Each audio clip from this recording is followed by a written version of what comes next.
It was criminally stupid from Putin, Russia's own point of view. One of the effects of the invasion into Washington's pocket, make it a subsidiary of Washington. That's a long-term US objective. Of course, Russia, from Russia's point of view, it's the worst possible outcome. From Europe, Europe had been of independence in world affairs.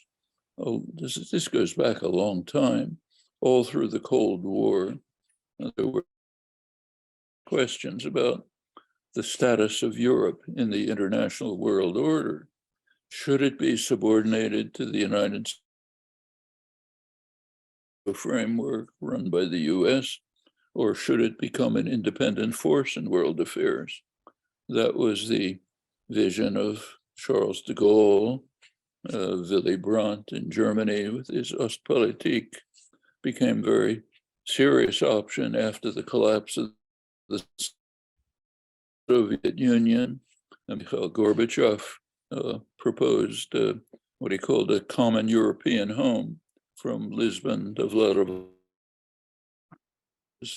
Joint moves on all sides to move towards a more social democratic, egalitarian Eurasian bloc.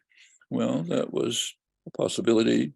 The first president, Bush number one, was tolerant of that. Clinton destroyed it by expanding NATO, which hope. But up until the last minute before the invasion, France and to some extent Germany continued to pursue it. You can look up on the internet the transcripts of the negotiations efforts between Emmanuel Macron and Vladimir Putin. Up until 4 days before the invasion, Macron was offering various options for moves towards accommodation, no invasion, trade relations, peaceful relations towards a common European minute. At the end, he rejected them with contempt. He said, "I'm sorry, I don't have any more time. I have to go ice skating." That's 4 days before the invasion. But Europe was continuing, Macron particularly, the one leading statesman in this horrible confrontation, to try to move towards a Gaullist, Gorbachev, Brandt-style Eurasian accommodation. The invasion of Ukraine blocked it, maybe not permanently. If you take a look at what's happening in Europe now, there are of how much, if Europe continues to hang on to Washington's coattails, it will disappear, even deindustrialize. The German-based industrial system, which is broad and extensive, from Slovakia, depends very heavily on interactions with Russia, not just for fuel, which everyone talks about, but for other. For example, if Germany and France want to move towards sustainable energy, as they must, they're going to rely on Russian minerals. Also, Europe does not want to be cut off from that. And China's development of the a huge investment lending program throughout Eurasia, which is linking and a breakdown, and moving into the Washington's coattails does break that.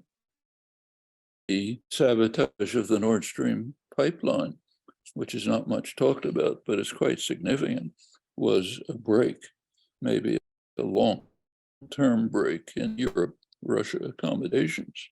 It's pretty obvious who is responsible, but nobody wants to say it.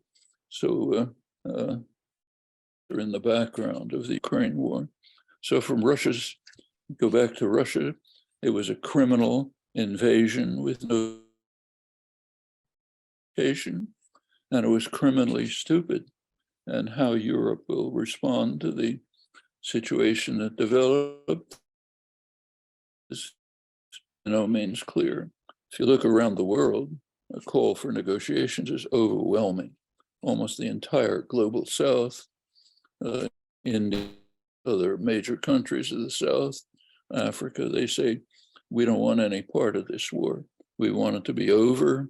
We want to settle it and move on towards development.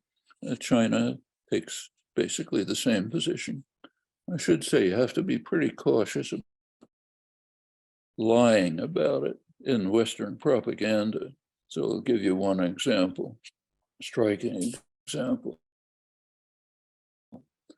Quite significant, the major country of the third world, the global South. A couple of weeks ago, there were headlines all over the West saying, the United States saying Modi in India has objected to Russia's invasion, separating himself. The only problem was what you can find out if you open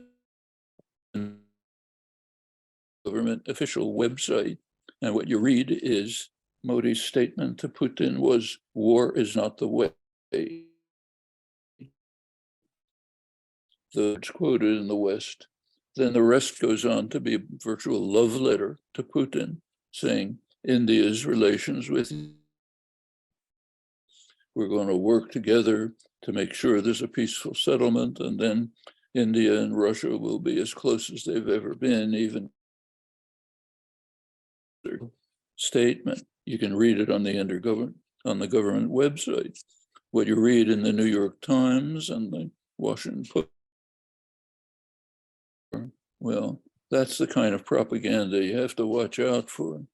You have to work to find what's actually happening. Take a look at sanctions. The only countries that observe the sanctions are the United States, the very few others. Most of the world doesn't. Take a look at the attitude towards sanctions in Europe. That's the basis of Europe. Bare majority supports the sanctions, barely. Even the sanctions, let alone continuing the war. The world overwhelmingly wants to move towards a negotiated settlement and has for a long time. There are costs to this. Ukraine decides what it wants. It's their decision. They decide what they want. Nobody has anything to say about that. But the rest of the world does have things to say about their own concerns. And that's what they're saying. You read Western propaganda, US, British propaganda, you don't see it.